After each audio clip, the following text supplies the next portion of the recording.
All right, so I'm just a young, stupid dog, and this is what you would call this is really, you know, this is like when you want to, when you want to cry like Lucy Ricardo, you want to go, ha ha. The man beat me. The man got so pissed off he ripped off a piece of the molding, the crown molding, and he whipped me with it. Believe me, crown molding was like a cross between an actual leather whip and a wiffle ball bat. It had that, like that golf club kind of torque. When it snapped forward, it was like 15 times more powerful than just slap me with a wooden bat. A Louisville Slugger would have been less painful. When a dog gets beaten, he doesn't appreciate it. He thinks it's horrible. Oh, I'm spitting up blood. My ears are drooling. I got moisture coming out of my ears. Anyways, this is what happened. Just so you know, I'm Young Stupid Dog, and the title of this take is Dog Knows Olives. Now, it's not that the dog knows about olive medley. It's that the dog stuck his nose into a tray of horse dovers that were predominantly dominated by a melody of olives.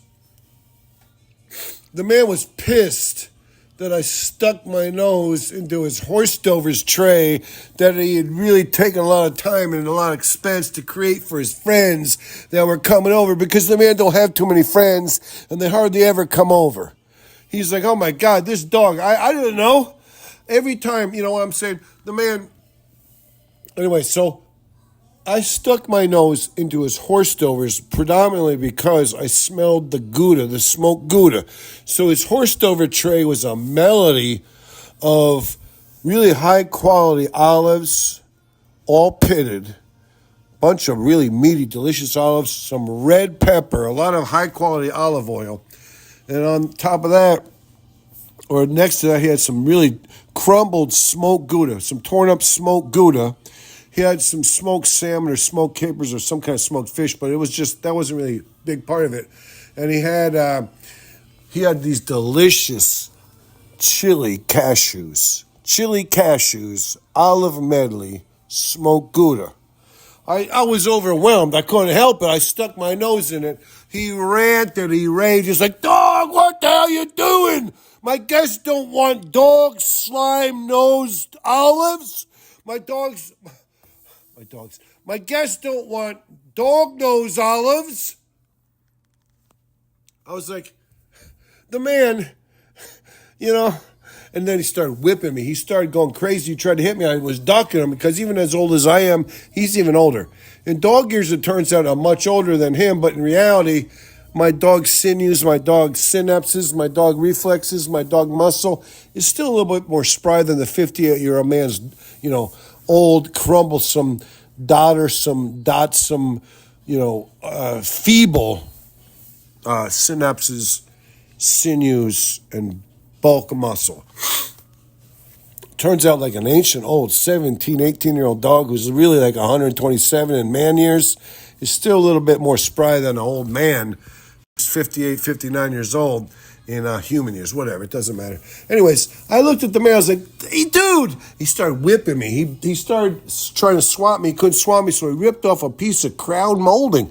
That crown molding was it was like a fishing pole. It was like a golf club. It was like a driver without a head.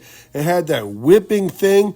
It had that, he would strike it down and it would hold back. It would curve back and then it would snap forward to really emphasize the whole strike. It was like a emphasized strike, and it whipped me in my haunches, my backside. It was horrifying. I took a horrible whipping, and I was like, oh my God, I haven't taken a whipping like this for some time. Dogs shouldn't have to take a whipping, but that man is old school. The man believes if your dog fucks up, you got to whip his ass really hard. And I was like, you know what? I knew I should have stuck my nose in an olive tray, but I was so enticed by that smoked Gouda. God bless them. Those capers, that smoked salmon, whatever it was, wasn't helping. I stuck my nose and I got my dog drool all over the olives. The man's like, I don't have enough money. I do not have enough money to afford to replace this olive medley. Now you stuck your nose. Now I gotta serve my guests dog nose olives. Dog slime olives. Dog nose slime olives. Oh, you son of a bitch. You start whipping me. You start beating the shit out of me. I was like, oh my God, this is a worse beating than I caught from the time I forget what I did. I ran out in the road a couple times. I jumped in the neighbor's swimming pool a couple times. One time, I phantom humped. I phantom humped a couple times. You know, when you don't got no balls, I was denuded when I was a young pup. When you don't got no balls, sometimes you still find yourself humping. You're like, oh my God, I can't believe I'm humping. Dogs, they can have a phantom hump because they have dog remembrance. Dog remembrance harkens back to when other dogs' memories. You can get the big cloud of memories up there like Bill Gates has a big cloud above YouTube or Google. I don't even know what it is. You have a big cloud, you can access the memories. I accessed other dogs' memories when they had balls. These dogs had big balls. They were fighting. They were fornicating. I was humping a chicken one time. I humped a chicken. One time I humped a pillow, and another time I humped a tire. I was humping a tire, a discarded tire.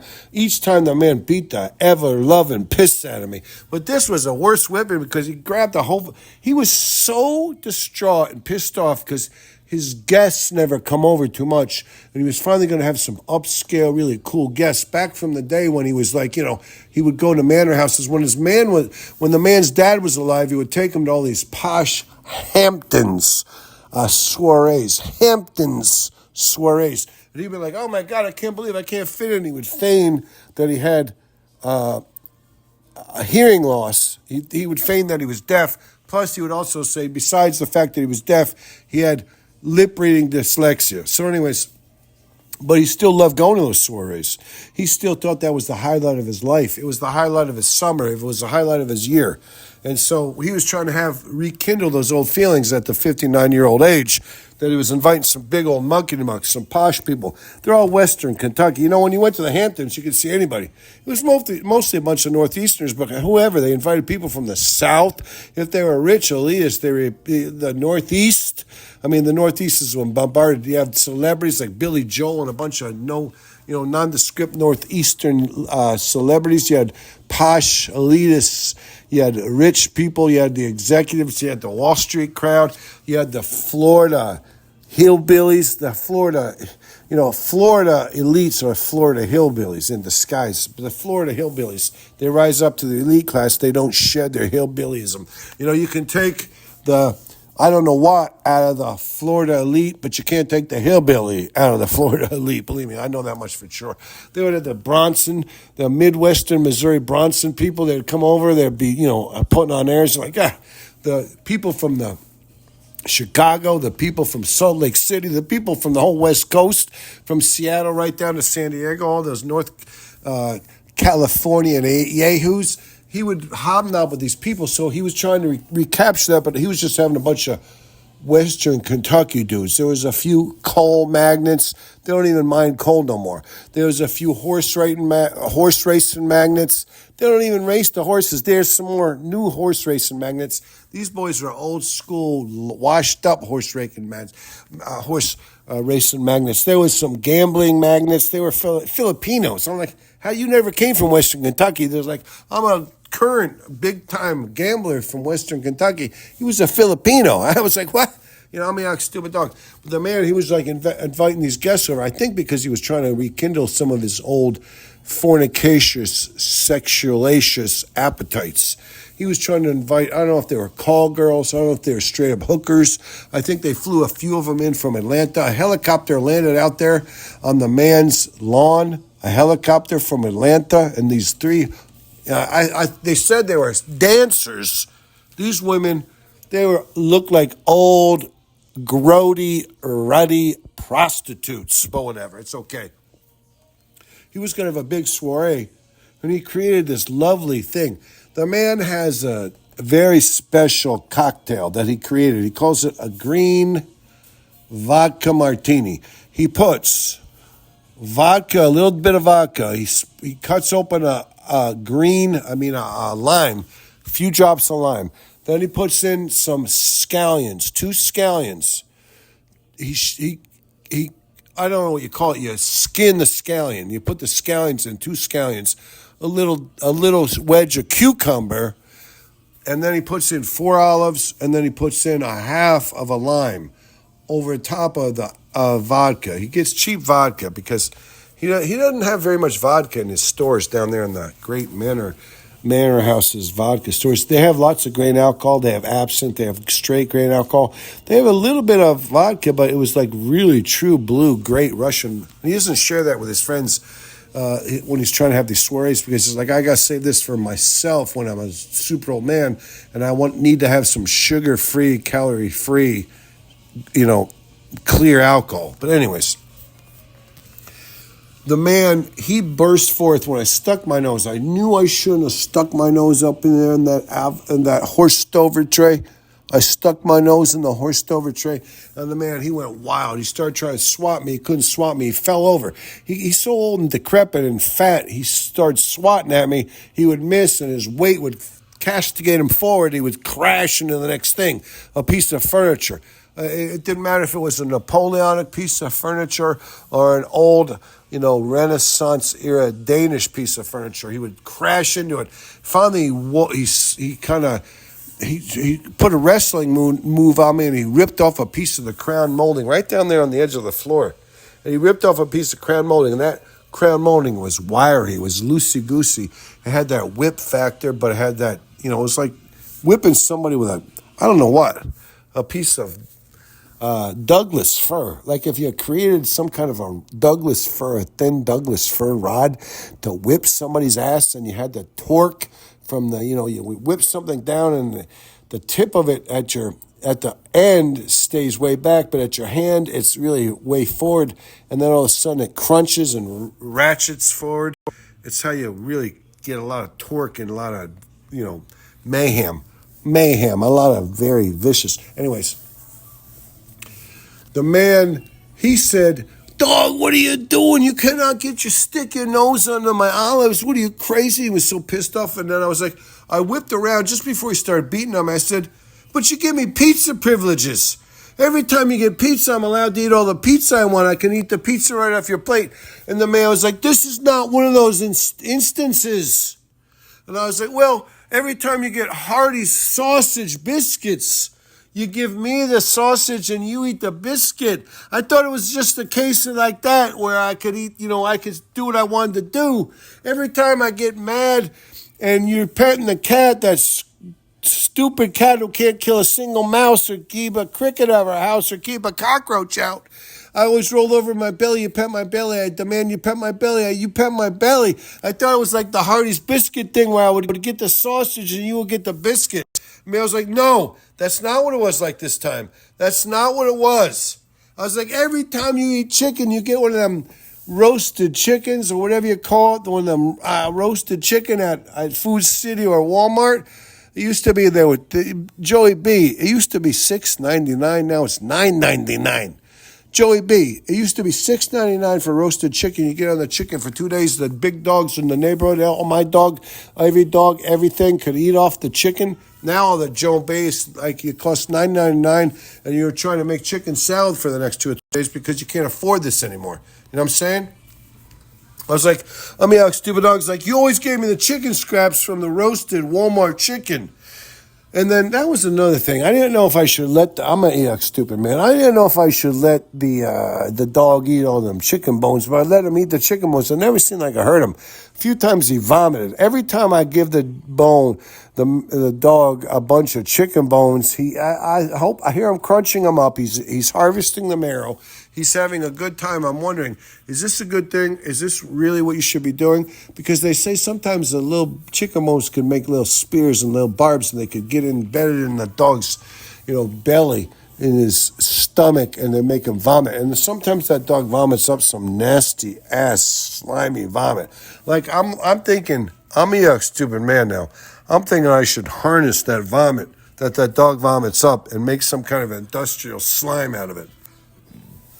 But the dog was like, "You always share the chicken scraps, and you always give me the chicken bones.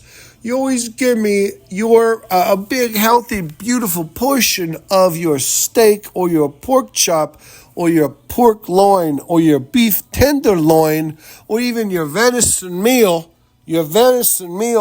When you go to the Fat Man's Club. You go to the Fat Man's Club, You come home, you give me half your steak, you give me half your pork chop. How am I supposed to know when, you come home from the Fat Man's Club and you give me half your steak, half your, they don't have sirloin. At the Fat Man's Club, they wouldn't serve sirloin. They serve T-bones. Worst thing they serve there is New York strips. But then when they serve a New York strip, they give you a big fat lobster. Anyways, I'm a stupid dog. How am I supposed to know that I wasn't supposed to stick my nose into your olive tray and give your Hamptons friends olive juice, dog slime nose horse dovers when I come home? You always got some pizza for me. You say your pizza's free. Eat all the pizza you want, all the Hardee's you want. All the hard, you get 2 or 3 sausage biscuits. You just eat the biscuits with some butter and jelly. You give me the sausage. How am I supposed to know when you throw me every Kentucky Fried Chicken bone you get? And you give me roasted from Food City, the carcass of the chicken every single time? How am I supposed to know when you come home from the Fat Man's Club, you always give me a big chunk of beautiful T-bone steak? You give me a beautiful thing of, whatever you saw, filet mignon? Whenever you give me a beautiful thing from pork tenderloin, and I'm supposed to think I can't stick my nose up there? Even though I know I'm a stupid dog. I knew I was not supposed to stick my nose up there, but I was conditioned to stick my nose up there. Get mine. You see what I'm saying? Get mine. I'm like a receiver from the NFL. Get mine. I'm conditioned to get mine. They reward you, then they slap you. They reward you, and then they slap you. It's so unfair. I don't even know how it happens. I don't even know why it happens, but whatever. I'm okay. I'm a stupid dog. I took a vicious, horrifying beating. But you know what? Dogs can take a beating. Dogs can take a vicious, horrifying beating. And tomorrow we could scratch my belly. You gave me a beating yesterday, scratch my belly today. It's like a dysfunctional, codependent situation. Dogs are the most codependent sons of bitches who ever drew breath. I'm going to say that. I'm a stupid dog. Dogs are the most codependent son of a bitch, stupid bastards that ever drew breath. I'm a stupid dog. It doesn't matter. Don't worry about it. It's okay. It's beautiful. Don't even think about it. I don't even know what's going on. I don't know how I can stop this take. This take goes rambling on and on. This take is like 17 minutes and 17 seconds. This take is 17 minutes and 17